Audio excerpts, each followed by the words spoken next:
Do you remember the moment you realized that the world had changed? Let me tell you a quick little story that has nothing and everything to do with the future of our world and how you fit into it. In 1917, the United States faced a huge problem. They were working hard to compete in the industrialized economy, and there was a shortage. Not a shortage of oil or coal or other natural resources, a shortage of people, specifically obedient factory workers. The solution to this economic dilemma? It was an experiment of sorts.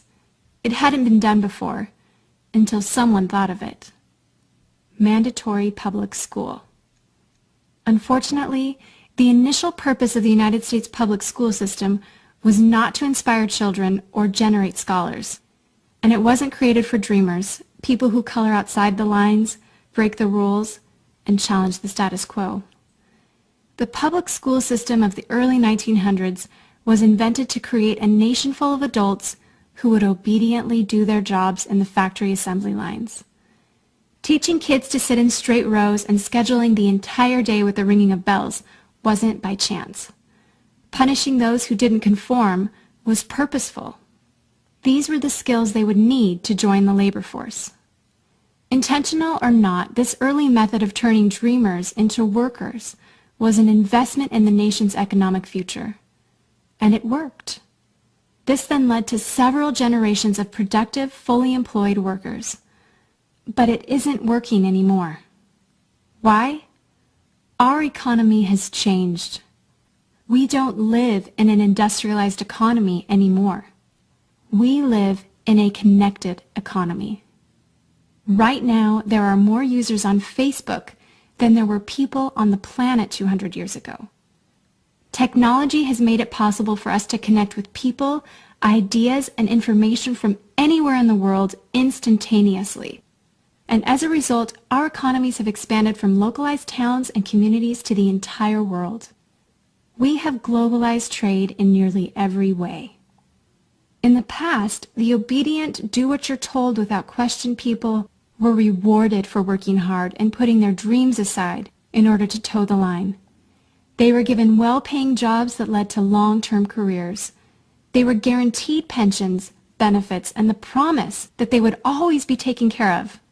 And they were. But that promise is gone for most of us today. Even if you have a white-collar job, the majority of white-collar workers are still working in a factory.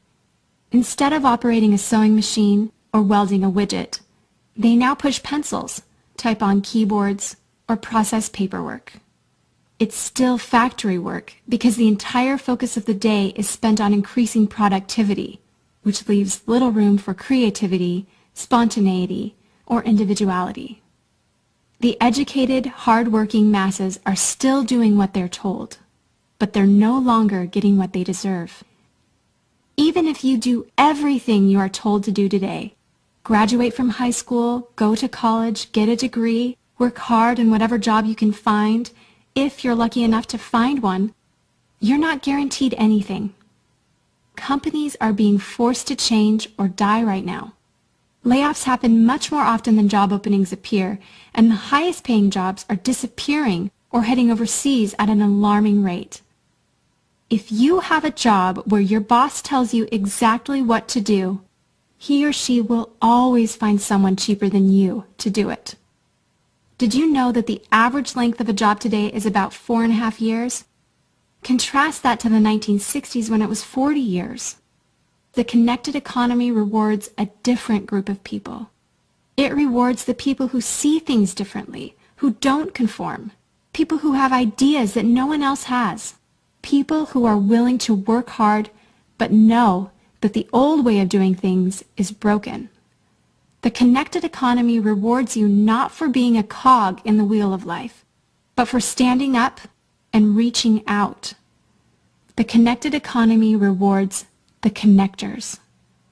Whether it's connecting a person to a person, a business to a business to a product, or a product to a person, those who learn how to connect are the ones who will survive and excel in the connected economy. That is how the world has changed. It's not about to change. it already has. Things are different now, and they're not going back to the way they used to be. Look at Facebook. What's their product? It's you. Your network, your information, your ideas, they all have value. Does Facebook pay you for the money they make selling your information to advertisers? No.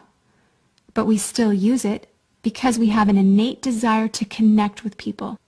In fact, neuroscientists have found that we are actually hardwired to connect with each other. Some people know how to leverage this innate ability in today's economy, but most don't. And because they don't know how to do it, most of them are paralyzed with fear, resisting the shift, despite clear indications telling them it's time to change. In 1917, a group of people performed an experiment that forever changed the way that we earned a living. The world today is facing another huge problem. We're facing a shortage of our own. Not a shortage of factory workers or consumers. The world has enough of those. We have a shortage today of dreamers and connectors. And so, we're holding our own little experiment. And you happen to be the subject of it. This 8-minute presentation was specifically designed to seek out and find the connectors around us. Those who recognize that we are on the brink of the next economic revolution, who are ready to thrive in the connected economy, and who are searching for the best way to do it. The internet and technology are rapidly changing the way that we do everything today, including how we make a living. It's not too late to embrace the change and find a way to make yourself relevant and profitable in our brave new world. And that's why we've invited you here today. We've created something that rewards you for connecting. It pays you for bringing people together behind a cause, product, or idea. And we have systematized it and made it so that you can do it from anywhere with anyone at any time. If you are passionate about helping people, if you are passionate about changing lives, if you want to position yourself to be a capitalizing force within the connected revolution instead of just a bystander, let's start now. Do you remember the moment you realized that the world had changed? How about the moment you realized you could change with it? Are you ready for the details?